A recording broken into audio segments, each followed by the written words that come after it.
Today we will learn how to use take and drop function in Excel. So this is very important function.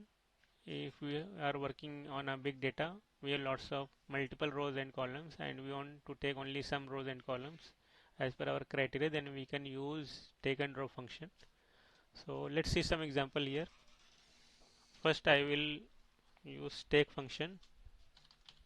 Take, it's asking for array, so this is my array, comma, rows.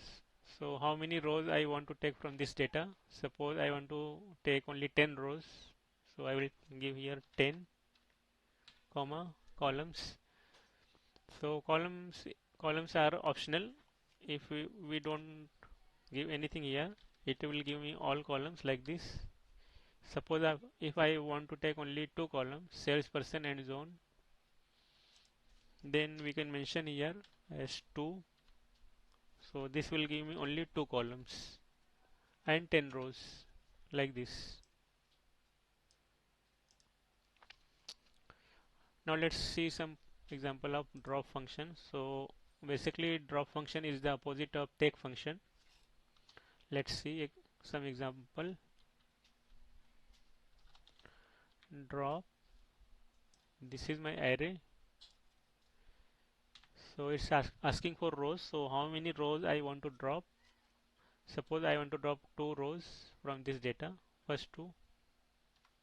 So I will give 2, comma, columns. So columns are optional. If we don't give anything, this will return all the columns, dropping 2 rows like this. Suppose I want to drop first column.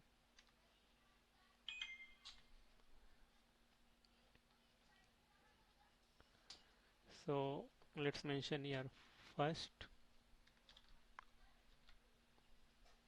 So you can see first column is now dropped, only zone and sales are here. If I want to drop only sales and want to keep sales and zone, then we can mention as -1.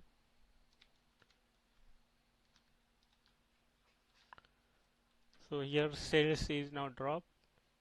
So this was all about take and drop function in Excel. This was all about this video.